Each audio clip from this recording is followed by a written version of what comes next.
Saludos con todos los presentes. Nuestro tema de investigación es la caracterización de la biomasa residual de los dos ecotipos de Lupinus mutabilis Witt en el campus experimental CEASA, periodo 2020-2021, realizado por Lady Coronel, mi persona Genoveva Centeno, tutor el máster Marco Rivera, cotutora la magíster Giovanna Parra. Problemática.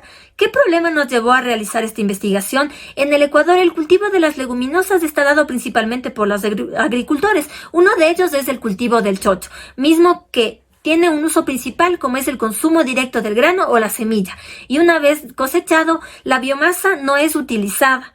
Y según estudios, la biomasa de Lupinus es un alto fijador de nitrógeno en el suelo, ya que en nuestro país la fijación de nitrógeno en los suelos es baja debido a las malas prácticas agrícolas por parte de los agricultores. Justificación. La biomasa es el resultado de la transformación de la energía solar en energía química. Los avances de la ciencia promovieron el desarrollo agrario, es decir, la revolución verde, misma que consistió en la producción de alimentos, tanto para consumo animal y como consumo humano, dejando de lado a la biomasa. Y como tal, nuestro proyecto de investigación busca el caracterizar a la biomasa de chocho para ser utilizada como abono verde y así contribuiría a mejorar la calidad del suelo y por ende el medio ambiente.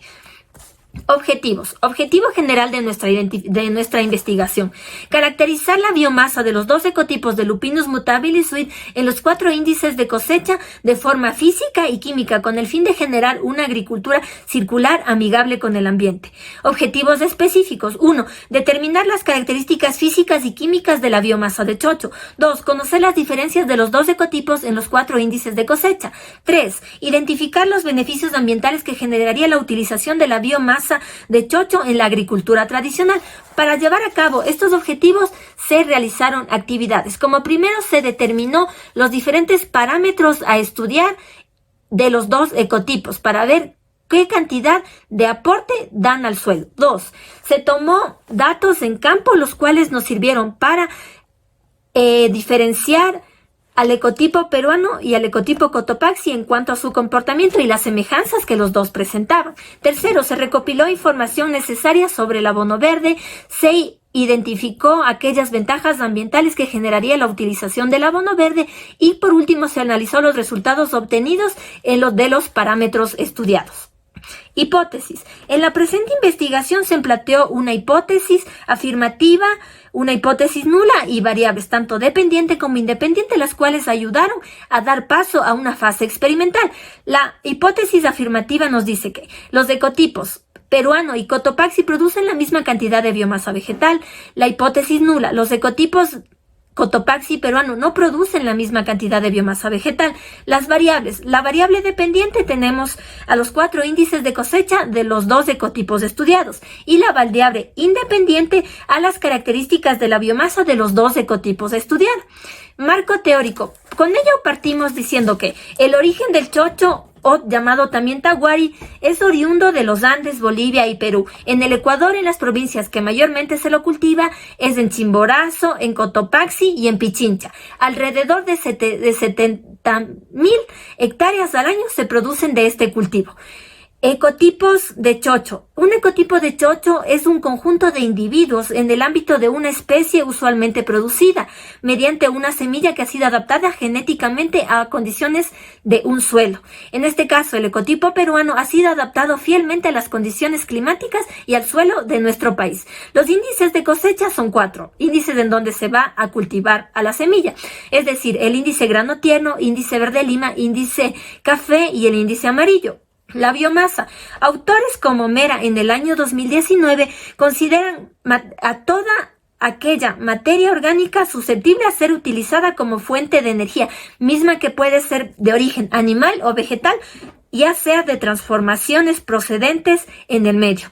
Endesa en el año 2019 también manifiesta que la biomasa es toda aquella fracción biodegradable de los productos procedentes de la agricultura. Existen 3 tipos de biomasa: la biomasa natural, la biomasa producida y la biomasa residual. La biomasa como alimento en el suelo. Autores como Martínez y Leiva en el año 2014 manifiestan que los agricultores desconocen el uso de la biomasa y el aporte que éste generaría en el suelo. La biomasa en el medio ambiente. A nivel mundial existe la producción de grandes toneladas de biomasa residual producto de los cultivos, misma que no es aprovechada de una buena manera. Existen alternativas para poder aprovecharla, misma que ayudaría a mejorar la calidad del suelo. El abono verde son plantas que se utilizan para mejorar la fertilidad del suelo. El abono verde consiste en la adición de plantas verdes o ya sea luego de su cosecha. En el caso de las leguminosas, como el chocho, el abono verde ayudaría a la fertilidad de los suelos y aportaría nutrientes en el mismo. Metodología. Como primero tenemos el tipo de investigación. Se realizó una investigación descriptiva, la cual ayudó a puntualizar características de la población que se está estudiando, en este caso los dos ecotipos. Una investigación cuantitativa, la cual se basó en la toma de muestras, la cual sirvió para comparar datos en una fase experimental. Las técnicas que se empleó fueron técnicas de observación, recolección de datos, tabulación de datos, mismos que sirvieron para elaborar una libreta de campo. La ubicación de la zona de estudio en campo fue en la provincia de Tungurahua, en el barrio La Concepción, en el cantón Píllaro, en donde se determinó aquí mediante una metodología destructiva, un método destructivo al azar, en donde se tomaron muestras de los dos ecotipos. El lugar de análisis experimental que se lo realizó en los laboratorios de Salache de la Universidad Técnica de Cotopaxi, aplicando un método comparativo, es decir, un análisis entre los dos ecotipos. Dentro de la metodología tenemos al diseño experimental. Aquí se aplicó un diseño de bloques completos al azar y un análisis funcional de varianza ADEVA para obtener diferencias estadísticas entre los tratamientos, para lo cual se asignó como factor A al material genético, es decir, al ecotipo local y al ecotipo peruano. El factor B a los índices de cosecha, a los 4 índices ya antes mencionados. La población y la muestra de la investigación. Como población fue representada por 8 unidades experimentales, 4 del ecotipo local y 4 del ecotipo peruano. La muestra fue tomada, como se puede observar en esta imagen, cada lote fue separado y cada lote contiene 3 divisiones, es decir, 3 repeticiones. De cada repetición se procedió a tomar 5 muestras por cada ecotipo en cada repetición, es decir, un total de 15 plantas por cada ecotipo en cada índice de cosecha. Mismas plantas o muestras que sirvieron para determinar características físicas y características químicas. Las variables a evaluar fueron la altura de la planta, el número de nódulos, el peso fresco, el peso seco, el diámetro de la planta. Se determinó una análisis para alcaloides. En nuestra exposición tenemos el análisis de los resultados. Para esto hemos tomado en consideración la caracterización física con la altura. Tenemos alturas promedios de 1.70 metros para el ecotipo Cotopaxi y 1.17 para el ecotipo peruano, considerando de esta manera un rango no significante entre los factores de estudio por índices de cosecha y por material genético. También consideramos como especial el estudio del peso fresco de la biomasa.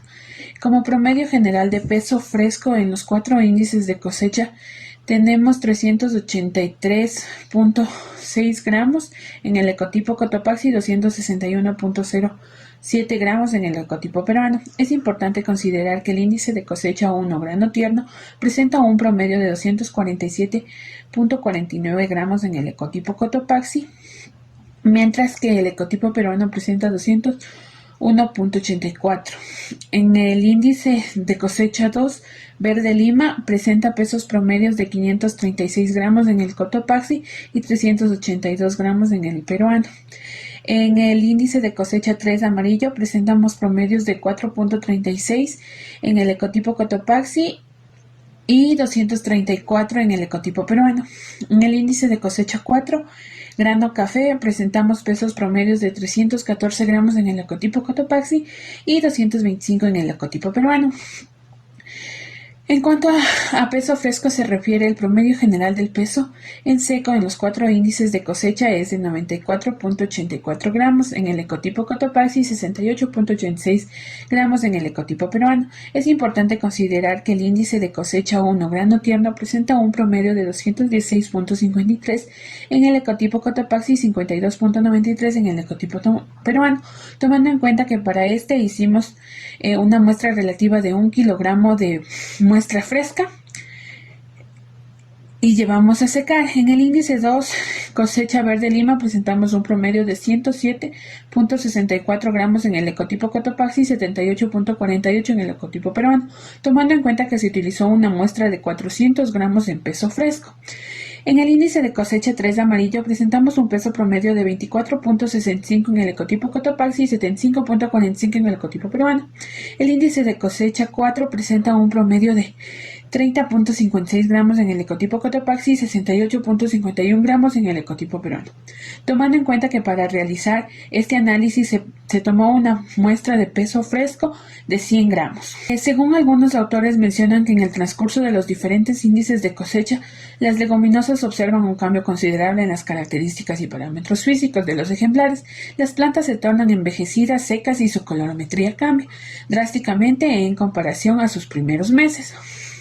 En cuanto a humedad se refiere, el promedio general de humedad de los 4 índices de cosecha es de 65.89, en el ecotipo Cotopaxi 68.87.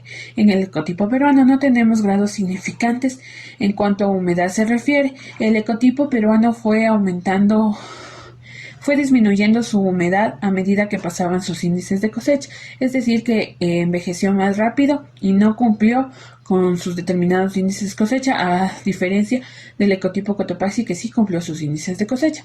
Para la caracterización química, consideramos el número de nódulos. El número de nódulos promedio general en ambos ejemplares es de 18 nódulos por planta. Ahora bien, es importante considerar que el número de nódulos para el ecotipo Cotopaxi es 17 y su máximo es 21, mientras que el mínimo de nódulos para el ecotipo Cotopaxi es de 13 y su máximo es de 24. Estas variaciones, según Bernal, se deben a las condiciones del suelo en el que se desarrolla la planta, ya que presenta más vigor, vitalidad y desarrollo en la misma. En cuanto al análisis de alcaloides, tenemos que no existe un nivel significante en cuanto a las dos especies en estudio, tanto en el ecotipo Cotopaxi como en el ecotipo peruano. Aunque observamos que en el ecotipo peruano, a medida que la planta iba envejeciendo, aumentando su índice de cosecha, este disminuía, mientras que en el ecotipo Cotopaxi se mantenía. En cuanto a fibra y proteínas se refiere, tenemos que una vez obtenidos los datos, las concentraciones son altas y pueden ser utilizadas como factor de empeño de tal producto. Tenemos valores de proteína en índices de grano tierno de 32.63 y en índices verde limas de 28.45, considerados buenos y muy buenos. En el ecotipo peruano tenemos un índice de fibra de 25.06 en el índice de grano tierno y 30.14 en el índice de verde lima. En cuanto a proteína, tenemos el 13 y el 15% respectivamente en cada uno de los dos primeros índices a evaluar. La biomasa residual como abono verde. Según estudios realizados en Ecuador, se han encontrado rendimientos obtenidos por las leguminosas y otros cultivos eran bajos debido a los factores bióticos y abióticos y a suelos pobres en nitrógeno debido a la cantidad de bacterias nitrificantes que aporta al suelo el chocho, ya que presenta una aceptación de bacterias nitrificantes en los nódulos de la raíz por la presencia de rizobio. Las estrategias se aportan en conceptos ecológicos de tal manera que el manejo da como resultado un óptimo reciclaje de nutrientes y la materia orgánica de flujos cerrados de energía, poblaciones balanceadas de plagas, usos múltiples del suelo y paisajismo, explotando las conservaciones de sinergia que hay entre los cultivos y los animales. Como conclusiones de nuestro trabajo tenemos que después del análisis realizado previo a la investigación se puede determinar que el chocho es la única leguminosa que es capaz de adaptarse fácilmente y contribuye en un 60 y 80% a la fijación biológica de nitrógeno debido a la producción de Rhizobium por sus raíces. Por medio del análisis se puede determinar que la biomasa que queda post cosecha es una fuente principal de acumulación de sustancias nutritivas para el suelo. Tanto el ecotipo Cotopaxi como el ecotipo peruano presentan características fertilizantes para lograr fijar el nitrógeno atmosférico al suelo y brindar un gran aporte de cobalto, fósforo y potasio, nutrientes propios de la planta. A través de los análisis realizados se determinó que el potencial más fiable del ecotipo Cotopaxi y el ecotipo peruano al ser usados como abono verde es en el primer y en el segundo índice de cosecha, ya que pueden incorporarse plantas abundantes de forraje, humedad y floración con altas cantidades de nutrientes y vitaminas que aportan de forma benéfica al suelo. También puede ser usado en su tercer índice, ya que tiende a bajar la cantidad de alcaloides presentes en la planta, y en su cuarto índice es para la generación de biocombustible, ya que presenta altos índices de fibra. En principal sería el ecotipo peruano, ya que presenta el 33.07% de fibra en su tallo y en sus hojas, y produciendo así más eficiencia y eficacia. Tenemos como recomendaciones la implementación de modelos matemáticos que ayuden a los agricultores a generar de manera más fácil y accesible la generación de abono verde por medio de la biomasa del chocho. También se recomienda la generación de estudios de biomasa kilogramos por hectárea que produciría un agricultor al generar un cultivo del chocho y no tener tantas pérdidas. También hemos considerado la implementación de tecnología para análisis en campo, ya que la mayoría de análisis se realiza en laboratorio y son muy costosos, y los agricultores no tienen la capacidad de acceder a esos análisis y no pueden mejorar su calidad de cultivo. A continuación, presentamos la bibliografía citada en nuestro trabajo de investigación, y eso es todo. Muchas gracias por su atención. Un lindo día.